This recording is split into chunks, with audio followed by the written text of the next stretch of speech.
Ano gawa ko? Serious mga kalingap. Dami kong tupiin mga ka-EDC, oh. Grabe. Yung namimili si GP ng isuot niya, pantalon. Kaya lahat tanggal sa lalagyan. Binigyan niya ako ng maraming trabahuin. Ako, Diyos ko. Pagpili lang ng pantalon niya, lahat ng tinupik ko, bungkag. Puntahan ko nga si... Ayan na. Serious na serious yung datingan niya. So, ano ka man... Unsa na kaya naitabo niya? Ano kaya ang nangyari sa kanya? Ang tagal. Malungkot pa. Ayan o. Ilong pa more. Ayan. Ano?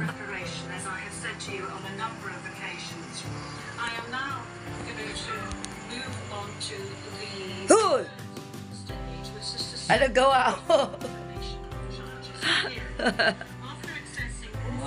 Serious mga kalingap. Ayan o. Malungkot tayo guys. As well as Mr. Duterte's rights to fight against yourself Hearing or guys to confess ni guilt. Tatay Digong. You can also make Saludo kasi tayo dyan kay Tatay Digong. Kahit English guys, pinagtyagaan kong in intindihin. addition Kasi to any other disclosure Huwag naman natin. provided. Kasi malupit tayo guys. Kahit hindi man tayo masyadong maano sa English, pero pilit kong niintindi. Kasi sulit po tayo, Tatay Digong. Lubaban talaga. No? Hindi niya pinabayaan ang Pilipinas guys. At sana maging okay ito. Kasi nakakalungkot man. Dahil sa totoo lang po, wala lang akong kakayanan na magsalita, no? Kasi isa lang tayo simpleng mamamayan eh. Pero makikita talaga guys na kasad dahil bakit turnover sa ating gobyerno, no? Pinabayaan sa ating gobyerno si Tatay Digong na isa man siyang Pilipino. Dapat dito yan nililiti sa Pilipinas. Mas lalo pa sana natin maintindihan. Ngayon, pinagtyagaan ko naintindihin para support kay Tatay Digong din. Grabe. Ilang taon na si Tatay Digong, tapos ganyan ang mangyari.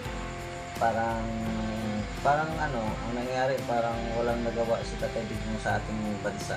Ang laki pong nagawa ni Tatay Digong sa ating bansa guys, tapos ganyan. Kaya pala nakatutok ka dyan sa live. Live yan guys. Live. Ayan o.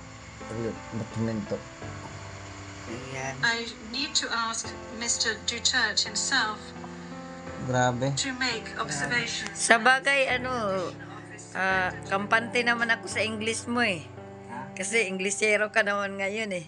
Di ako, nahihirapan lang ako magsalita, pero yung pagkaintindi, lalo na sa mga ganito, kasi ang ano ko, abogado naman talaga eh. Yung So, gusto mo, Oo, maaga lang naman naging tayo. abogago. Maaga lang naman tayong papa ko, kaya abogado ang tapos natin. Kanina pa ako rito. Kaya pala, sabi ko, aba, nahiga-higa na ako dito ang tagal pa. Pala, nag-English spoken na naman. Kasi, Grabe. pray lang tayo sa mga sumusuporta kay Tatay Digong dyan, lalo na yung mga OFW natin, mga bayaning buhay. Pray lang po tayo, ipag-pray po natin na maging maayos po itong hearing.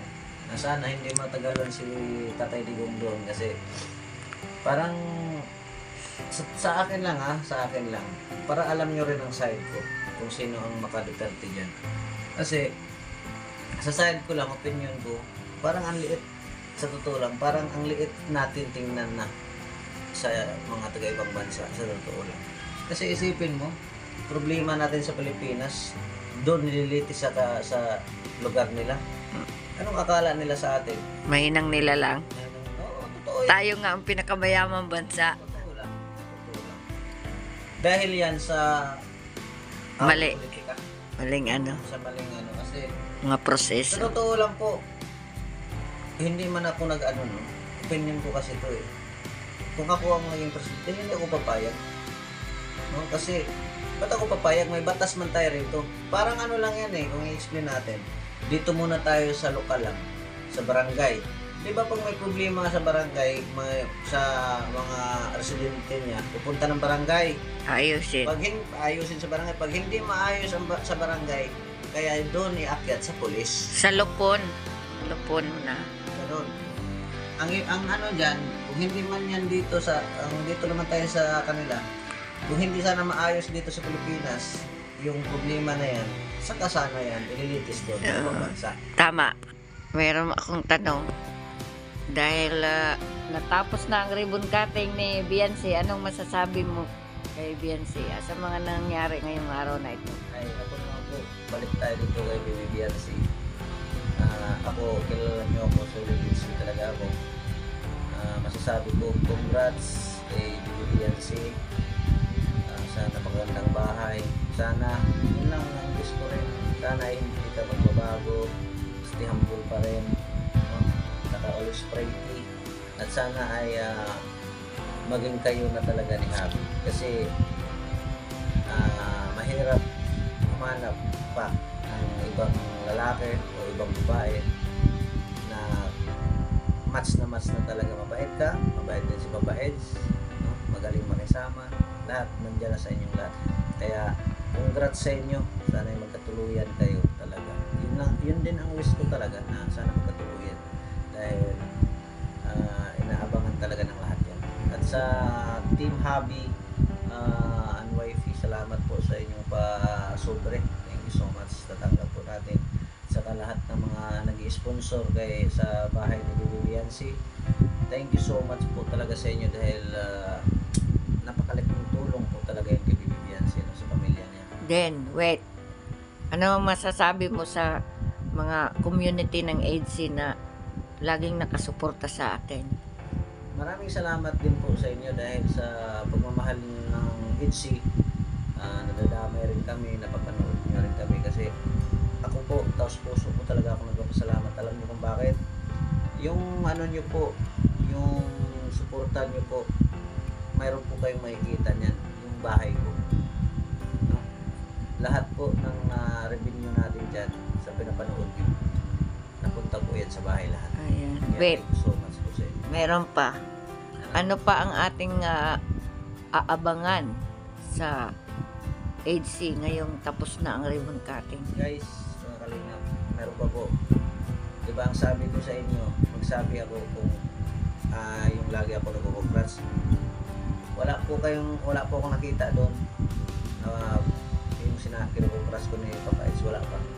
O baka sa birthday guys, yun ang inantay ko eh. Ribbon cutting, tingnan lang natin ulit sa birthday. Kung lalabas ko yung pasabog niya.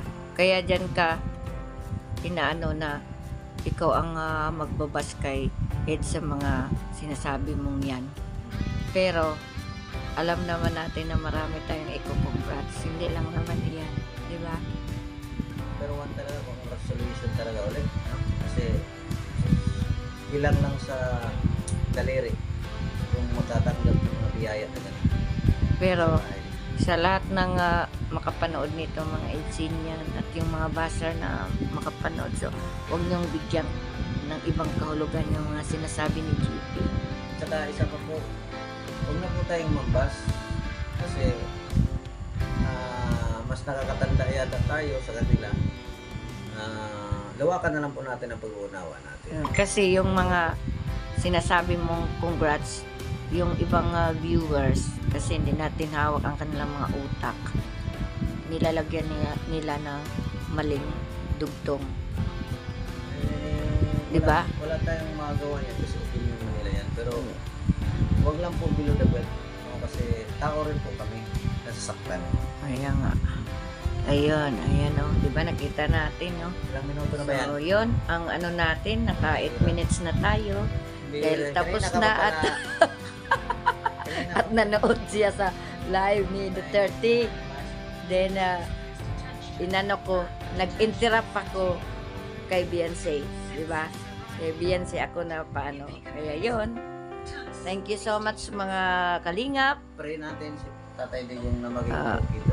Mga ka-EDSI, thank you so much. Sa mga ano dyan, mga buzzer dyan, ang masabi ko lang na yung sinabi ni Jipoy na congrats, wag niyong bigyan ng masamang ano, dugtong yon o ginagawaan nyo ng salita. Kasi hindi po iyan tama. Yung pag-congrats po ni Jipoy ay congrats sa magandang bahay, sa nagiging achievement lahat ni Baby Beyonce, ni Papa Eds. Kasama na yan doon. So, yun lang po. Thank you so much po sa lahat ng makapanood dito. Ayan. Serious ya kay Tatay Digong. To raise all the matters that you have just raised with regard to the warrant of arrest.